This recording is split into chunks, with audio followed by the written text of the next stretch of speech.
Fala pessoal, sejam muito bem-vindos à terceira temporada de Plástico Brasil no Ar. Eu sou Elias Augusto, especialista em polímeros, e no episódio de hoje vamos falar sobre a importância que os programas e softwares têm na produção de peças plásticas.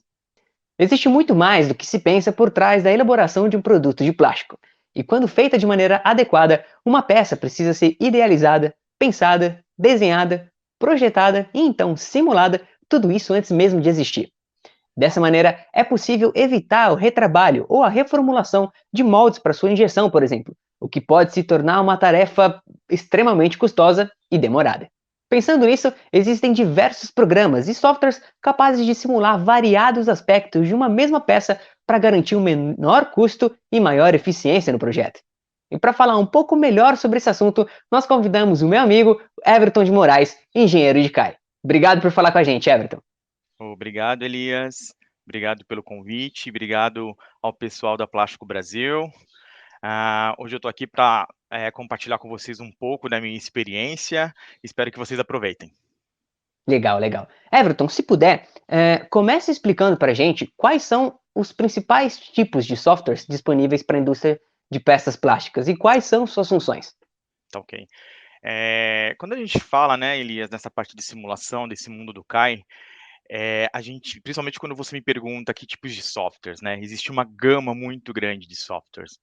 Depende da área que você trabalha e depende muito, o tipo de trabalho que você vai realizar.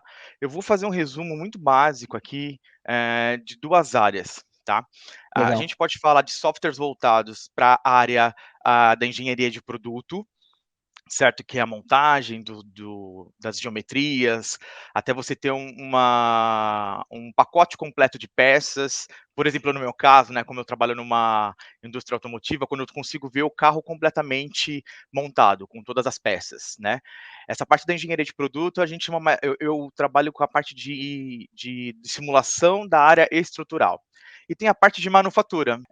Então nessa parte de manufatura, que a gente é muito conhecido a parte do software do Multiflow, ele é muito utilizado para você ver a parte da injeção, certo? O comportamento do material dentro da cavidade e a partir dos resultados dessas análises, eu também utilizo esses dados, para me ajudar na confecção do meu molde, do projeto do meu molde, né. Esses dados da área do Multiflow também eu posso ver falhas de preenchimento, eu posso ter alguns dados de falhas, aparecimento de bolhas, linhas de solda, eu não trabalho com isso. Eu sou da parte estrutural, certo? Então, como software estrutural, eu, Everton, trabalhando na GM, eu utilizo uma gama de softwares. Basicamente, o que eu utilizo? O HyperMesh, eu utilizo o SimLab, eu utilizo o ANSA. Aí você pergunta assim para mim, nossa, Everton, você utiliza tudo isso para suas simulações? Eu utilizo um pouco de cada, certo? Eu faço a famosa palavrinha sinergia. Eu pego o que há de melhor em cada software e desde o início do meu modelamento até o final dos meus resultados finais. Então, como eu te disse, tudo vai depender, como que você modela, para que você vai usar, qual o resultado que você quer, e vai muito do engenheiro também. Tem engenheiro que se adapta muito fácil a um tipo de software, tem outro engenheiro que gosta do outro, né. Então a gente tem uma gama de softwares, mas esses 3 que eu falei para você te dá uma boa base para isso. E Everton, qual a importância de simular tanto o ferramental quanto as peças plásticas antes mesmo da sua fabricação? É muita, viu, Elias? Eu vou descrever um cenário para você que eu acho que você vai entender melhor. Legal. Imagina que eu tenho uma peça nova, uma geometria completamente nova, e eu sei que essa peça vai ser usada num veículo qualquer. E o para que eu faço a simulação? Basicamente é para diminuir ou evitar falha. Quando um projeto é novo, eu sei que alguma coisa ali sempre como eu vou estar sempre, no início de um projeto até o final dele, eu sei que alguma coisa errada pode acontecer. Alguma geometria que não vai estar legal, alguma geometria que quando eu, vou fazer alguma simulação depois estrutural, que são as aplicações de cargas que eu faço no meu caso, né, na área estrutural, eu vou verificar que aquela peça, ela não vai suportar. A parte do ferramental também, se eu não fizer uma simulação, eu posso simplesmente confeccionar um ferramental e de repente eu tenho um produto pronto, e aí com esse molde pronto, ou com esse produto completamente pronto, eu descubro que tem alguma coisa errada, que tem uma falha. Se eu faço uma simulação, que é o que, hoje as grandes indústrias estão fazendo, o que que eu faço? Eu diminuo essa probabilidade de falha. Por quê? Porque a simulação me dá o direito de errar. Eu posso errar ali naquele momento. E eu errando, eu sei exatamente o ponto que eu vou atacar. Então, quando a gente trabalha com simulação, uma coisa que a gente tem que ter em mente é que o estudo e a preparação dos projetos, dos desenhos 3D, aplicações de carga, eu tenho o direito de ter vários loopings de simulação, certo? Porque eu tenho tempo. Eu tenho pessoas para trabalhar comigo para corrigir. E quando eu tenho a simulação, igual eu tenho algum problema, então não vai ser somente eu que vou resolver esse problema. Eu vou levantar a mão, eu vou levantar a bola, vamos dizer assim, e falo: essa peça do jeito que foi simulada, ela não está legal. Ela não está legal por vários requisitos. Às vezes porque ela não tem rigidez suficiente, às vezes porque falta nervuramento nela, às vezes, porque a gente conhecendo um pouco de materiais poliméricos, olha que coisa interessante. A maioria das simulações que eu faço é tudo a temperatura ambiente, mas eu como engenheiro, eu preciso às vezes pensar além, eu preciso estar pensando à frente. Imagina uma peça que vai estar dentro do automóvel e esse automóvel vai ficar debaixo de um sol, do Nordeste. A temperatura vai lá para cima.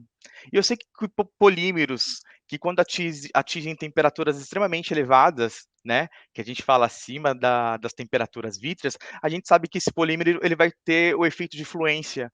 Então, mesmo eu não colocando esse dado agora na minha simulação, eu preciso falar: olha, essa peça não vai ter uma rigidez suficiente, esse automóvel ele vai ser utilizado numa temperatura X por um cliente que mora numa região nordeste ou numa região norte do país que eu sei que é alta temperatura, eu sei que tem umidade, tudo isso vai impactar no polímero. Então, o que que eu faço? Eu, da engenharia de simulação, juntamente com o desenhista, o engenheiro da peça, mais o pessoal da manufatura, que é o pessoal que utiliza o molde flow para análise do molde ou para ver a parte de escoamento, a gente é um time, então a gente consegue resolver esses problemas muito facilmente. Agora, quem já não faz isso, não tem essa gama de pessoas junto trabalhando, que buscam ter um produto bom, que buscam ter, uma excelência de projeto. A simulação me ajuda a isso, né, a simulação me ajuda a ter um produto de excelência. Agora aqueles que não utilizam correm justamente o risco o contrário. De repente lá na frente eu tenho, um molde pronto, eu tenho uma peça que não passou por nenhum processo de simulação, nenhum processo de virtualização, e simplesmente quando o produto está na minha mão, eu vejo que tem algum problema. Ainda quando esse produto não está lançado no mercado, eu ainda posso correr atrás do prejuízo. Só que o que pode acontecer, Elias? Olha que engraçado. Eu e meu concorrente, no mesmo mês, a gente vai lançar vamos lançar um carro, certo? Principalmente nessa área da indústria automotiva, a gente sabe quando o que mais ou menos cada indústria está fazendo, né? Porque a gente conhece muita gente. A gente sabe em tal data, em tal mês vai ter um lançamento de um automóvel e o meu automóvel vai ser no mesmo mês. São automóveis que basicamente pode um concorrer com o outro, que tem os mesmos requisitos.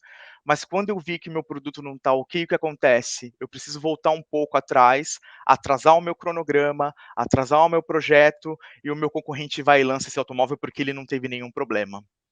Ou seja, afeta até o mercado, afeta até a imagem da indústria, certo? Agora, um terceiro cenário, Elias.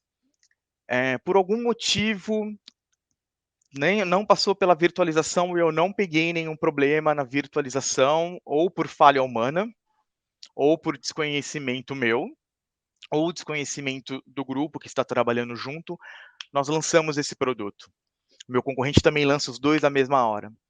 Eu acho que a pior sensação é quando você compra alguma coisa e você está utilizando e ela simplesmente quebra, ou seja, ocorreu uma falha ali.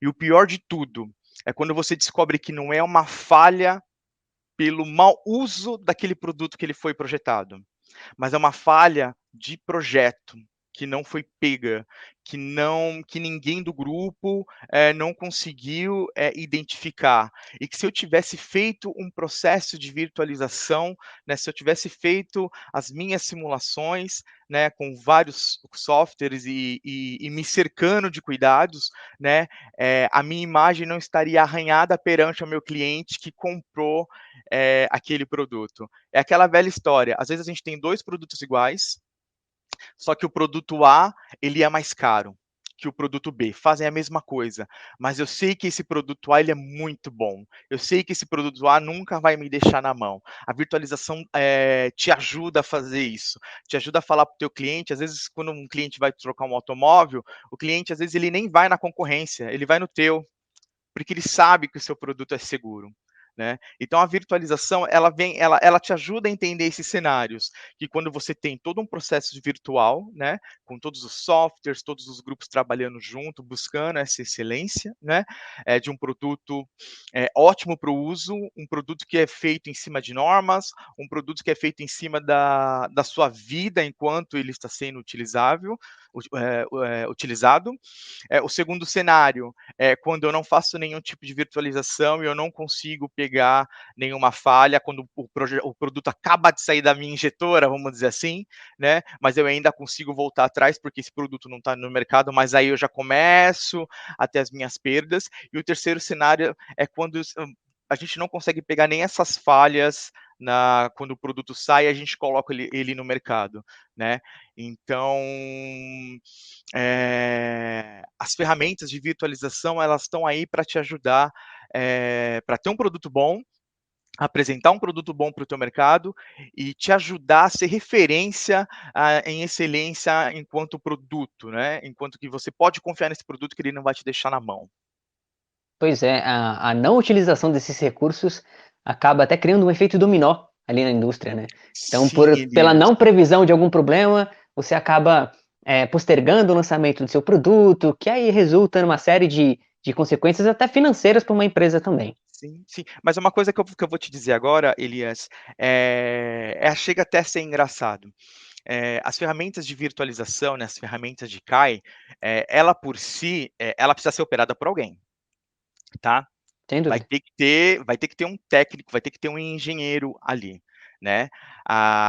Qualquer pessoa, Elias, ela é capaz de fazer um modelo de CAI quando ela é treinada. Certo? Qualquer pessoa ela é capaz de fazer uma malha de elementos finitos, ela é capaz de montar um modelo, né, vai ter um engenheiro, algumas pessoas que vão trabalhar junto, então você vai entender exatamente como, esse produto, vai ser utilizado, né, simular esse produto, no mercado, simular as cargas que podem, ocorrer em cima desse produto. Mas uma coisa muito importante, como eu disse, qualquer um pode, aprender uma ferramenta de software. Entretanto, analisar os dados que a ferramenta de software vai te dar depois da simulação são outros 500, né. A ferramenta de software, a ferramenta de CAI, ela está aí para te ajudar. Ela não vai te dar um produto pronto na tua mão, ela vai te dar um resultado de um modelo que você montou, de um modelo que tem alguns load cases que nós chamamos, né, que são as cargas, que são condições que atendem algumas normas técnicas, algumas normas internas dentro da empresa e normas, quando eu falo normas internas são, que a empresa tem o know-how, sabe exatamente que um cliente vai chegar e vai fazer isso, olha que engraçado, vai pegar a mão e vai fazer isso aqui ó, na porta. Se eu faço isso numa porta polimérica, que não tem a mesma rigidez de um aço, dependendo da carga que eu aplico ali, uma criança vai simplesmente, deflexionar aquela região e pode chegar a danificar permanentemente. Então essas técnicas, essas empresas, que têm o know-how, ela já começa a colocar isso também num projeto. Então a ferramenta de CAI, ela é muito útil, mas a pessoinha que está ali atrás, que está fazendo o modelo, que está recebendo os dados, ela que tem que ser uma pessoa qualificada e, acima de tudo, vivida. Quando eu falo vivida, é o seguinte: tem que ser uma pessoa que vai pegar aquele resultado e vai ficar instigada, mas por que que deu isso? Será que o meu modelo está ok? Será que eu coloquei um material correto no meu modelo? Será os porquês, os porquês. Você tem que virar uma criança e começar, por quê? Por que isso? Por que aquilo? Será que tá ok? Se você tem um know-how e você já tem um histórico de peças que são parecidas, você fala, tá ok. Às vezes você para até ali.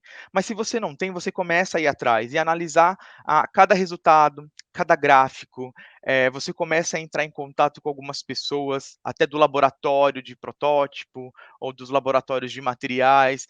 Fala, olha, eu tenho uma condição tal, eu fiz uma simulação, eu tenho um resultado X, mas eu gostaria de confirmar esse resultado. É possível que isso realmente possa acontecer?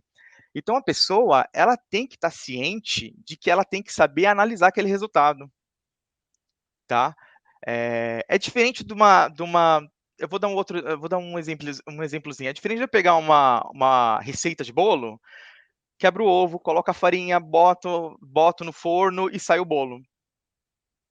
O CAI, se você for ver, falando assim, sem ser termos técnicos, é isso.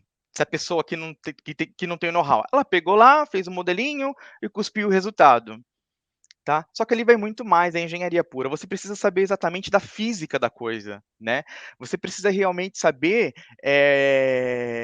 aquilo que eu te falei, principalmente com peças plásticas, né? Os compósitos, né?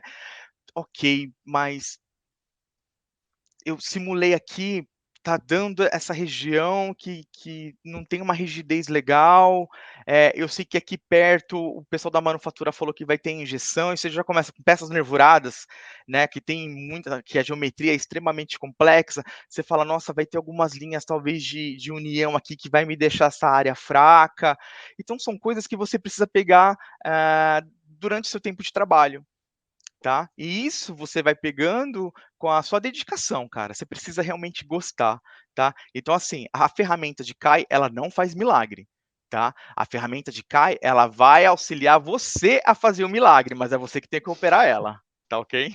Legal, legal. A impressão que passa, Everton, é que utilizando uma ferramenta virtual, é, antes da elaboração de um produto, você, na verdade, está um passo à frente, né, quando você lança ele. Então, essas estratégias são muito legais mesmo. É, Sim, sim. Você precisa pensar lá na frente o que está acontecendo, né? Você não pode ser surpreendido. Né, a legal. questão surpresa, ela tem que ser boa. Você tem que ser surpreendido, porque você fala assim: "Não, realmente nós utilizamos toda essa virtualização que nós fizemos, realmente ela funcionou, realmente os resultados que nós, obtivemos são resultados que batem com os nossos testes físicos", né. E a gente tem que ficar surpreso no caso, o Elias, quando um cliente Positivamente. nosso positivamente fica fiel à nossa marca. Né. Então você fala: "Nossa, o investimento que eu fiz lá atrás com a minha ferramenta de CAI, com o meu grupo de engenharia, horas de estudo, né, com todos trabalhando junto, né, é isso, você tem que ficar surpreso com isso, é isso que vai deixar você realmente surpreso. Eu não quero ser surpreendido com um produto meu que está na rua e de repente, ocorre uma falha, e quando eu falo uma falha, não é simplesmente quebrar. Mas o que pode acontecer se quebra uma peça e tem um carro em movimento, sabe, você não sabe. De repente, se eu tenho um impacto muito grande, eu tenho o impacto de um carro, me veio esse exemplo agora, né, e um engenheiro de simulação que trabalha comigo, que faz exatamente esses testes de crash, de simulação, nós sentamos para ver exatamente sobre, materiais poliméricos. Para mim, quando eu vi lá toda a especificação do projeto, tinha lá uma matéria-prima X, e eu coloquei.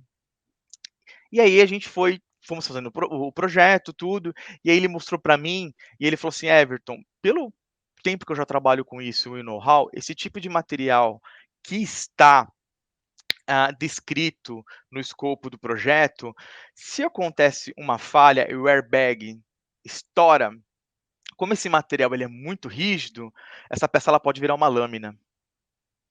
Olha isso, eu já estudei polímero, que fiz, né, os meus trabalhos, né, da parte do mestrado em polímero, eu não tinha pensado nisso, tá. Então não foi uma ferramenta de CAI que falou isso para mim, foi o meu companheiro de trabalho que já tem esse know-how, sabe. Aí eu fui surpreendido por ele, mas por uma coisa boa, porque foi segurança, Tá? Então é para você entender que o CAI vai te dando essa oportunidade. E aí sim, aí verificamos um tipo de material não tão rígido, tal, e o projeto continua em andamento. Legal. E invertendo um pouquinho o nosso assunto, pensando na parte da sustentabilidade agora, Tá, quais são os pontos positivos que os softwares podem proporcionar para a indústria? tá. Eu vou começar, Elias, falando uma coisa o que está ocorrendo com o processo de virtualização. Isso realmente está acontecendo.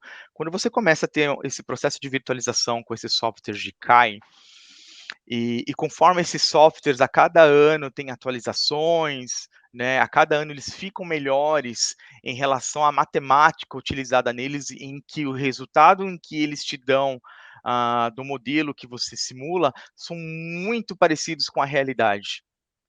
Tá?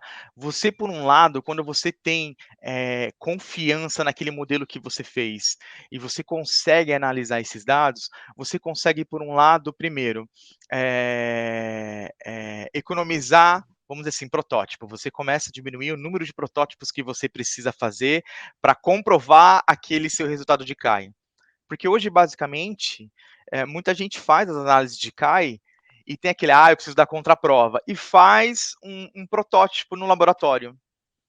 Então imagina o tanto de dinheiro que você vai gastar nesse protótipo, o tanto de tempo que você vai gastar nesse protótipo, o tanto de material que você vai gastar nesse protótipo. Será que é um material reciclável depois? Será que é tipo uma resina termofixa, que a gente tem muita dificuldade de reciclagem, que ainda tem muito estudo em relação para ver onde a gente pode utilizar esse tipo de material, né, os termofixos? Será que a gente consegue realmente dar uma vida após o uso dela? Então você começa a ver isso. Você utiliza menos papel. Você não imprime mais. Hoje em dia você não imprime mais relatório. Olha, uma coisa simples, papel, sabe? Você não. Então, quanto menos papel que você utiliza, você está salvando uma árvore, vamos dizer assim, sabe? Pensando em sustentabilidade, em meio ambiente. Se eu já não faço tanto teste em protótipo, para que eu vou ter todo aquele espaço de um laboratório que faz só esse tipo de teste? Eu posso também começar a eliminar coisas do meu laboratório. Eu não vou, sei lá, um laboratório às vezes tem aqueles tanques de água, tem um monte de coisa. Às vezes tem laboratório que tem que utilizar fazer uma análise com sal lá em cima da peça, né, salinidade, você acaba, alguns equipamentos, você começa a dar menos uso nele, tá. Hoje em dia, você fala assim para mim: "Nossa, Everton, mas hoje ninguém está fazendo teste mais em físico, com automóvel?" Eu falo: "Não, a gente ainda está nessa etapa, tá". O que está ocorrendo hoje no mundo, especialmente por essa também eu acho que é um apelo também mundial, né, é um apelo muito também dessa nova geração de consumidores que são bem novos, estão antenado com muita coisa, um consumo verde, vamos dizer assim, né. As empresas estão atentas nisso também, né. Então, a partir do momento que eu começo a utilizar o mundo virtual em vez do mundo físico, eu começo a ter save em várias coisas, em material, em espaço, em recursos que eu preciso para realizar aquele protótipo, em recursos que talvez eu preciso disponibilizar para levar. Hoje em dia, eu tenho que descartar em algum lugar esses protótipos que eu não uso mais. Aonde é que eu descarto? Né. Lá na nossa empresa a gente tem, a gente tem os locais corretos de descarte e a gente tem uma política hoje, principalmente, é necessário fazer um protótipo, né, é necessário exatamente você gastar tempo e material com isso? Senão não vai fazer, né, política zero, né, então assim, as empresas estão voltando muito para isso, e a virtualização, as ferramentas de CAI estão dando essa oportunidade para as empresas também. Tá ok? Mas aquilo que eu te falei, ainda o zero impacto ainda está muito longe de acontecer, mas nós já estamos num caminho e eu digo que é um caminho sem volta. A gente vai para uma virtualização, a meta é um carro, virtual, vamos dizer assim, 99,9%, vamos dizer, né. Legal, legal. Essas novas ferramentas eu acho que só vão trazer benefícios para essa área também. Sim, sim. Everton, a implementação, como a compra e a utilização desses métodos é muito custosa para uma empresa? Olha, Elias, eu vou ser sincero, hoje em dia é muito custoso porque o desenvolvimento desses softwares é tudo fora do país, ou seja, tudo cotado em dólar, e a gente sabe que hoje, no mínimo, chorando, chorando, chorando, hoje o nosso dólar tá 5,15, né, no dia de hoje, que nós Uhum. estamos no meio de fevereiro de 22, né. É claro, você ter, um grande número de licenças, porque são vários funcionários que trabalham com isso. No meu departamento hoje, a gente está em expansão, em crescimento, então tem um custo, né. A GM Brasil chegou a ter aproximadamente, há um tempo atrás, cerca de 90 pessoas só na virtualização. Aí nós tivemos uma redução desse pessoal, certo? E agora a gente está novamente com contratações, eu posso dizer, a gente está em busca de engenheiros de CAI. Eh, Hoje a gente está com um grupo basicamente acima de 30 pessoas e vai chegar mais pessoas, então tem um custo. Mas Elias, mas pensa em tudo aquilo que eu falei para você até agora, né, em tudo que a ferramenta, de virtualização, né, a ferramenta de CAI, ela vai trazer de benefício para todo o teu processo, certo?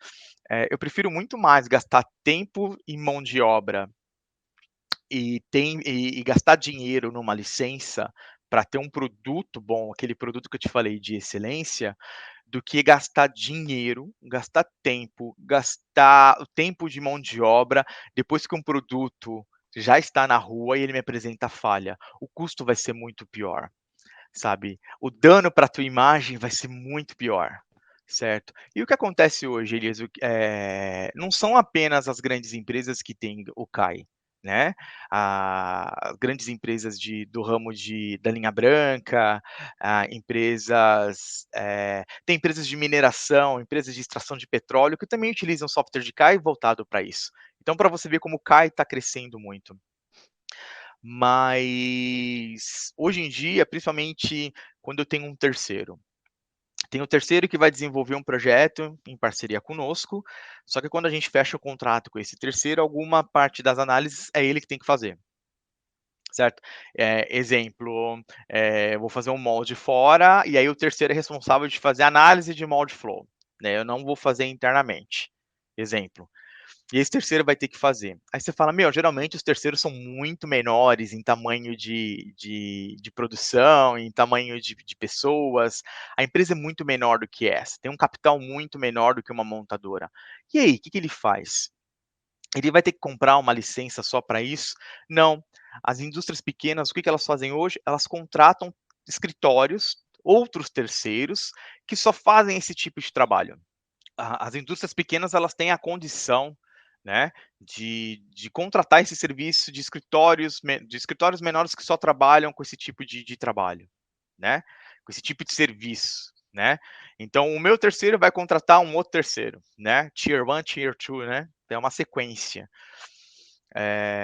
Isso daí também, esses escritórios pequenos, eu já trabalhei num escritório, né, numa terceira também, que fornecia trabalho de CAIM para as montadoras aqui da região do ABC, antes de entrar na GM, né. Então isso, as empresas, é muito comum das empresas, né. Já que sou responsável pelo ferramental, desse produto, né, porque é o pacote completo que eu adquiri, né, da GM como trabalho. Então, no escopo do projeto, né, no caso, tá lá, né, simulação, estrutural de tal parte, de tal material, fica por parte do terceiro, né. Então esses escritórios, são suporte desses nossos parceiros que trabalham para a confecção de ferramenta, por exemplo. É bem legal. Tem bastante assunto aí para falar disso, cara. Sim, É muita sim. coisa bacana, muito bacana. E para finalizar, Everton, como você enxerga o futuro dos programas e softwares voltados, à indústria dos plásticos? Nossa, eu acredito que, assim como não somente dos plásticos, né, o nosso foco é o plástico, mas como toda a indústria em si, os softwares, a cada dia que passa, eles vão ficando muito melhores. Toda a parte matemática que esses softwares carregam, toda a interface para você trabalhar, né, os softwares hoje em dia, eles precisam ser friendly, né, você precisa trabalhar e ele precisa ser muito fácil de você trabalhar, né? E a gente percebe que todo ano, quando vem as atualizações, esses softwares eles estão ficando melhores, esses softwares eles estão ficando cada vez, eles estão obtendo resultados muito mais próximos da nossa realidade. E quando eu até comentei desse processo de virtualização que está ocorrendo e a questão de, no caso de um veículo no futuro ser completamente virtual os testes, sim, isso é uma realidade, é uma realidade que começou, vamos dizer agora, né, não é uma programação, não, isso já existe, já eu sou testemunha disso, da onde eu trabalho, eu até cheguei a comentar contigo ontem, né, que a gente partilhou um pouco de como que seria o dia de hoje, a nossa entrevista. A gente tem uma meta na GM de usar o máximo possível de virtualização. E os softwares vão ter que andar junto conosco. Os softwares eles vão ser uma parte exatamente do engenheiro em si, né? E por que que eu falo isso? Porque a gente está numa linha de eliminação de protótipos, ou seja, eu preciso realmente fazer testes e simulações, eu preciso montar modelos que realmente reflitam a minha realidade, certo? Que realmente reflitam a realidade do cliente, aquilo que ele vai encontrar lá no futuro, né, quando ele adquire o nosso produto.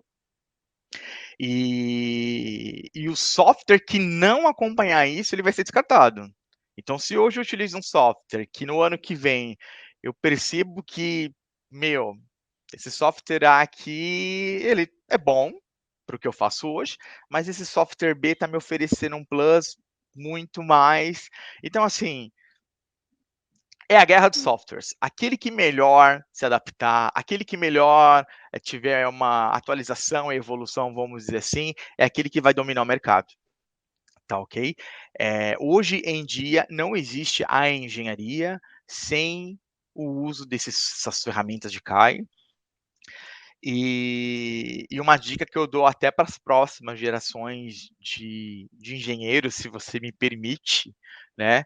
Não ver apenas a matéria de cálculo, de elementos finitos na faculdade. Eu sei que algumas têm esse programa de 1 ou 2 semestres, simplesmente como aquela matéria que eu preciso fazer para passar, sabe? Hoje em dia, o engenheiro que trabalha numa área de engenharia, e se tiver algum software, além de saber operar o software, que como eu disse para você, qualquer um é capaz de fazer, a pessoa não precisa ser engenheiro para operar um software de CAI, mas ela precisa da base da engenharia para entender aquilo. Ela precisa da base da engenharia de materiais para entender os dados de material que está sendo inserido ali, o comportamento mecânico daquele material. Então eu digo para essa nova geração de engenheiro que está sendo formado, dê atenção nessa área de simulação, porque o futuro é hoje, né? A virtualização é algo que veio para ficar, é algo que está acontecendo, não é algo de filmes de Steven Spielberg, a gente está utilizando isso realmente hoje, né? E ela veio para facilitar o nosso trabalho. Principalmente, eu escutei uma frase ontem, eu gostaria até de falar isso para você, né? A virtualização veio para ficar, né? O que que as empresas estão vendo sobre essa palavra virtualização hoje em dia, né? E um dos gerentes falou assim para nós: a virtualização é uma realidade, ela veio para ficar. Eu vou colar, porque eu não quero falar uma mentira. A virtualização das indústrias, esse eu vou colar, tá? Tem apenas como objetivo principal aquilo que a gente falou lá no começo, né? A redução no tempo do projeto, ou seja, ela vai me reduzir muito esse tempo de projeto e o lançamento de um produto no mercado, e principalmente a busca pela excelência de um time de engenharia, a busca pela excelência dos melhores produtos, a busca de dar ao cliente a experiência de ter um produto de excelência. Então, assim, mas vai ter redução de custo? Sim. A redução de custo, nesse caso, ele é apenas um dos fatores, né? A redução de custo é apenas um dos produtos que vem antes dessa redução de tempo e dessa excelência, tá ok? Então a virtualização é algo muito real, Elias. Legal, legal. Everton, Mais uma vez, muitíssimo obrigado por falar com a gente. Ok. Bom, por hoje é isso, pessoal. Fiquem de olho nas redes sociais de Plástico Brasil no Ar e do Universo Plástico para saber mais sobre os próximos episódios de Plástico Brasil no Ar. Então, fique ligado e muito obrigado. Tchau!